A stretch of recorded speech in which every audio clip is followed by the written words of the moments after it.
to tell everyone that I was going to do this today. But it'll be here for a later viewing, so that's good.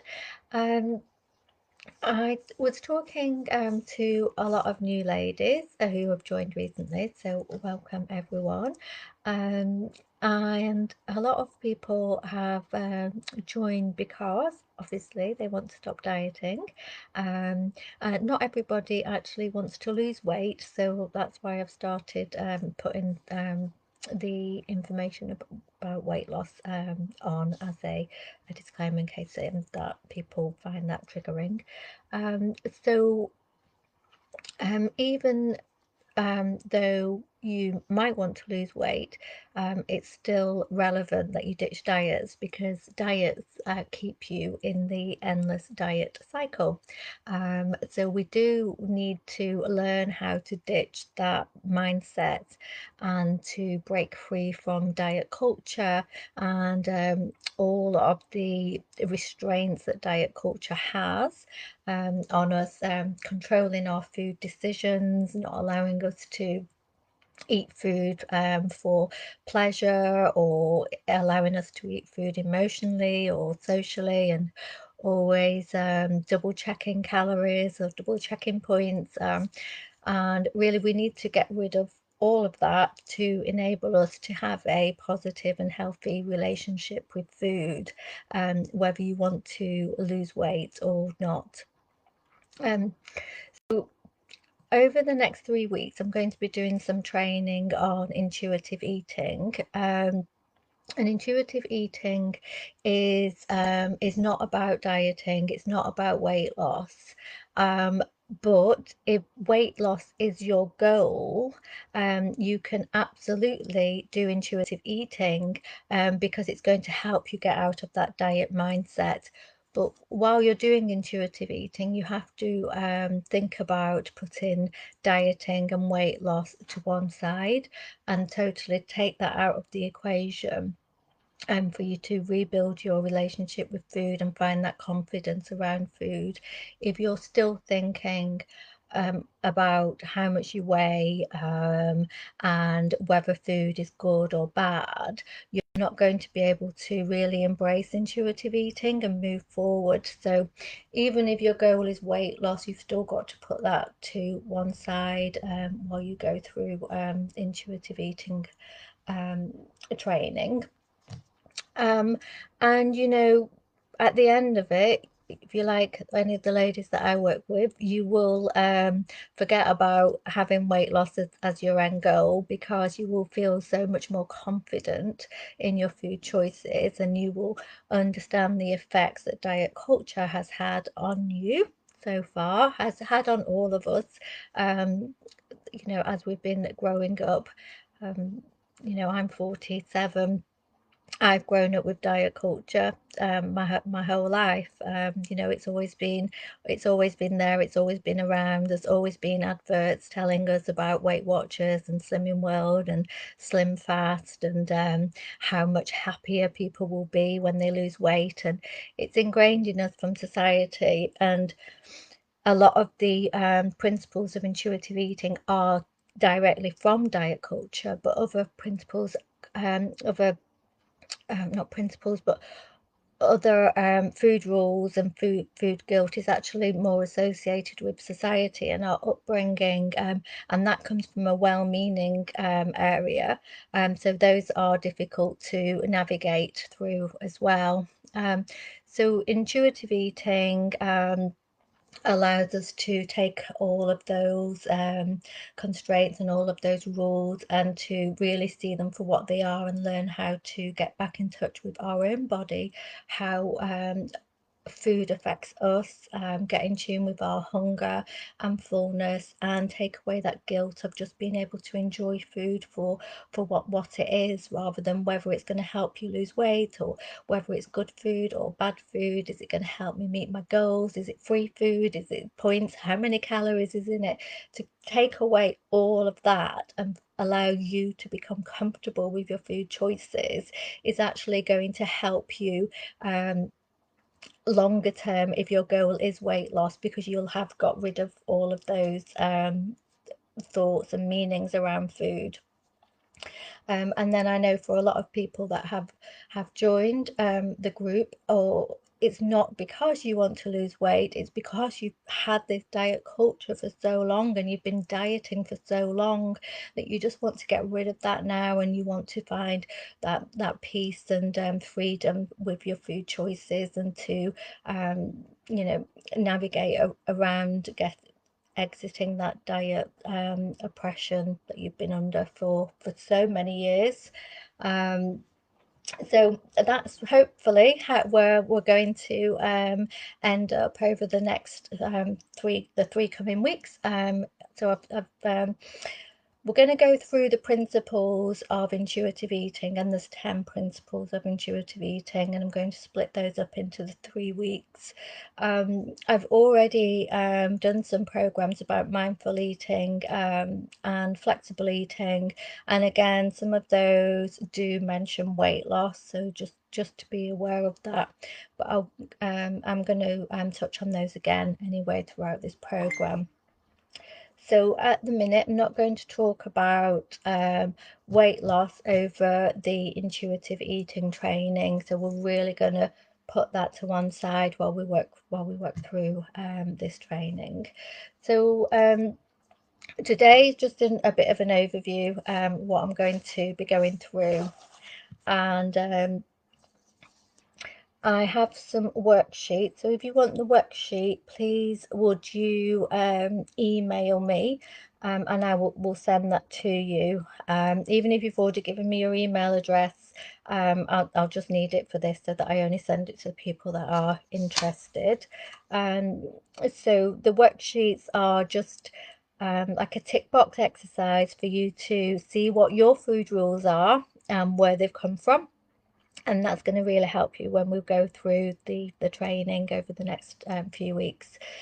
So it's all about ditching the diet, rejecting diet culture, rejecting that diet mentality, and being able to find peace and freedom with your food choices.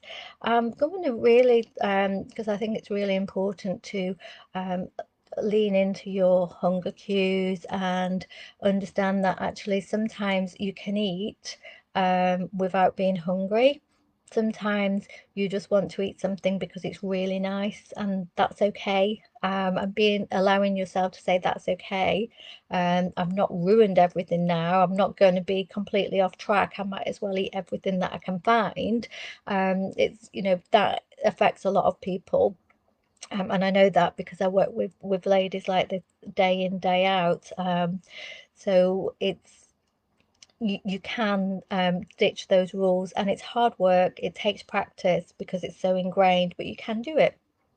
And just allowing yourself to have that permission to eat. So the 10 principles, which we're going to go through, are rejecting the diet mentality. So you know, that's important to get rid of that.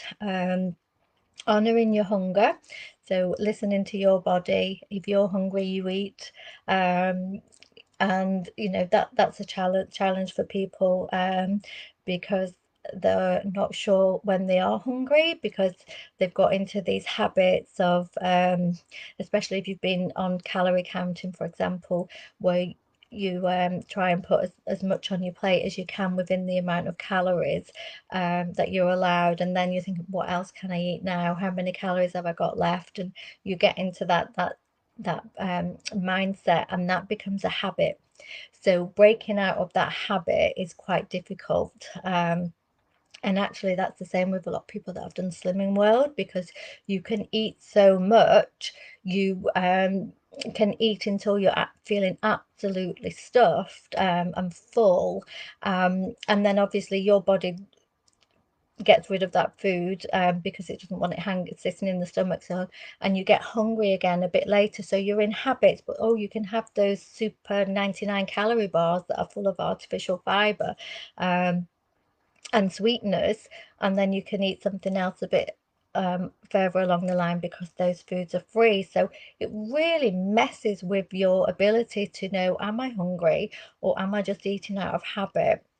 So learning how to honor your hunger and listen to your body is one of the principles that we're going to look at. Making peace with food, so that's eliminating that mindset of bad food, good food, diet food, naughty food, binge worthy food, just taking away all of those food rules and allowing you to say, yes, it's food. This food gives me nourishment, this food gives me no nourishment, but it tastes good and I want to enjoy it in this moment. So it's about finding a balance that suits you and works for you long term.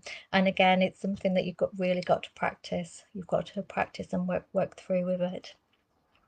And challenging the food police is another principle. And that's again, it's about food labeling. It's just saying, oh, I'm naughty for having this. Oh, I don't want anyone to see me eating this because I've told everyone I'm being healthy or I'm trying to lose weight. So no one can see me eating this, and that's you labeling that food as bad or labeling that food as something that you should eat. Only a greedy person would eat, only somebody who doesn't care about the body should eat. So it's learning how to challenge that thought, and again find peace with food. Discovering the satisfaction factor, another principle, and that's just really being able to enjoy food that isn't necessarily giving you a nourishing it's not a nourishing meal. Maybe it's a biscuit or an ice cream, and just being able to enjoy it. When I talk about fullness a lot and using the hunger scale and trying to stop eating when you're feeling pleasantly full rather than stuffed, and that's all about mindful eating, and being sort of conscious and interested in the food that you're eating, and just taking your time over it to appreciate the taste and appreciate the smell and the textures, and rather than rushing it down or being distracted when you're doing something else. But so sometimes will stop eating, and you think, well, I feel pleasantly full then, but somebody's made you a really nice sponge and custard, and you think, oh, I'm not feeling that full anymore because I've just seen that and it looks really nice. And it's allowing yourself to say, that's okay. You can enjoy that. You can have some of that as well. It doesn't mean you have to completely ignore that. We have something called food partitioning, which happens, and that's the separation of savoury and sweet, and that is something that is linked to our satiety levels, and we can actually feel very full from eating a savoury food, and vice versa. And then after a few minutes, once we see the sweet and it starts to stimulate our senses, we're not feeling full anymore, and we can have that sweet food. So that is a real thing that actually happens. So you don't have to ignore that. And once you allow yourself that freedom to do this kind of thing with your meals, you will find it easier to go along with. At first, you always think, well, I'm going to be eating loads if I eat that, and then I eat the pudding as well. But with it, again, I keep saying it, it's practice. It's practice that's going to get you through it. So feeling your fullness is another rule, again, and mindful eating is highly connected to that, and you've got to work through it. If you've been living from one diet to the next for your life, you've really got to start to work out when you're feeling full, and it takes time. It does take time, and that's why, if you've done one of my programs, it's you'll know that it's, I've had a good week, oh, I've had a bad week, oh, I've had a good week. And it's just about really going through the motions, getting the support to keep going, and to be told, this is normal, this is perfectly normal. You're undoing years and years of diet culture. It's normal to keep wondering, am I doing the right thing? Am I feeling full? Or, you know, have I eaten too much? It's hard to let that go, which is why you need the support, and you need the expert training to help you through it. And then one of the other principles of intuitive eating is to cope with your emotions with kindness. So, you know, that's about saying, well, you know, it's hard, but it's not my fault. It's not something that I've done. You know, you don't get angry with yourself and you don't blame yourself. You know, we're all victims of this diet mindset, and it's about breaking through it and understanding, you know, if you're doing this in a supportive, loving, and educational environment, to help you deal with those emotions that you have around food. And so, you know, not blaming, not saying, oh, I'm just greedy, or I just, you know, I can't control myself, I've got no willpower. Um, that doesn't exist around food. Those are learned behaviors, and we can unlearn those behaviors, and we can find that confidence and help you to understand that your emotions around food aren't just um, just because you're out of control. To some extent, those emotions that you have around food have been influenced by the diet culture and by society, and their emotions and the behaviors, and we can change those emotions and behaviors. But it's also important to understand that actually food is emotional. You know, you can see a cake in a window and think, oh my god, that reminds me of this, or that reminds me of that from my childhood, and you want it. And you know, that's okay. You can eat it, you can eat it, and you can reminisce. It doesn't mean that you're greedy or you've got no willpower. You're allowed to eat. You know, you have permission to eat, no matter what your emotion or what context that is in. um a lot of people eat emotionally, and they overeat because of emotion. And intuitive eating and mindful eating is something that can really help with that as well. And it's about not punishing yourself for eating emotionally, and really coming to terms with, why are you eating emotionally? Why are you taking that food? Because of that emotion, and looking at that emotion and then eliciting change from that. Um, so obviously, when I do the training, we'll go into each of these in more detail, because I'm going to do that over 3 weeks. And then the other thing is to, you know, respect your body. You know, we've got to understand that all bodies are different. The bodies that are idealized as the perfect bodies aren't necessarily natural. Yeah, a lot of it's got to do with genetics. A lot of it's got to do with having personal chefs and personal trainers 24/7, and a lot of it has got to do with that.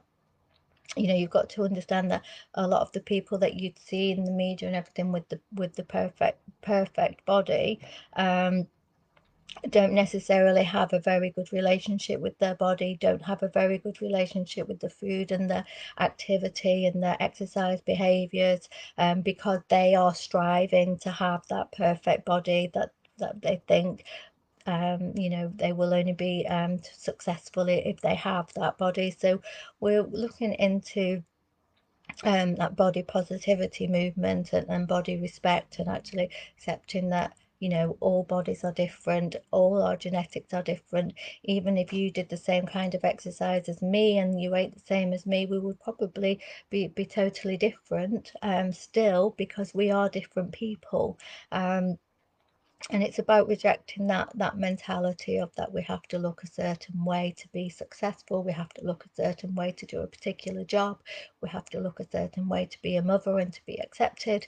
And you know, all of that again is just, it's just culture and socialization. And we are all our bodies are wonderful and can do amazing things. So we're looking more into respecting your body. And I suppose one of the things there that springs out is just, you know, finding just looking at yourself in the mirror and just coming out with trying to come out with as many as you can. But if at first you can only come out with one or two wonderful things about yourself, what you have done that have got nothing to do with your body, you know, because your body isn't everything. When you die, no one's going to say, oh my god, do you remember she was a size 10? No, that it's irrelevant. There's a lot more to us than what our body is like. Another principle is movement, and that is about having that joyful movement and exercising for pleasure for some people, or exercising just because it makes you feel energized, or exercising because you like moving your body. You know, we don't exercise for punishment. You don't exercise because you've eaten a donut and you think you need to run on the treadmill for an hour. You don't exercise because you're going out for a meal in the evening and you want to bank some calories. It doesn't actually work like that anyway. So it's about finding some kind of movement and exercise that you enjoy and makes you feel good, because we should move as much as we possibly can. You know, we should exercise, and I always encourage my ladies to do some form of strength training exercise, because that's really good for us. It's really good for our body, and we need to protect our bones and build our muscle density as we grow older. And you know, as a yo-yo dieters, that is one of the things that has been really depleted through those years of dieting. So we do need to exercise, we do need to move, but it's finding something that works for you, and it's taking away that mindset of I'm doing this because I need to burn calories. I'm doing this because I need my butt to look a certain shape. I'm doing it because my arms are, you know, I don't like my bingo wings. All of these negative things that we say about women's bodies, we need to get those out of the window with body kindness, and we need to exercise for that joyful movement instead. And then the final principle is honouring your health and gentle nutrition. So we looked at my flexible eating video. That's all about including all those foods in your diet, and being able to nourish your body and give your body all that nutrition that it needs to be healthy, to make you feel good, and also to avoid those food labels. So I hope that was helpful, and you are looking forward to finding more about each of those principles and how intuitive eating can help you find peace with food and body and ditch diets for good, hopefully. So I'm going to be doing the videos at 12:30, but of course they will be recorded, and you can see them anytime.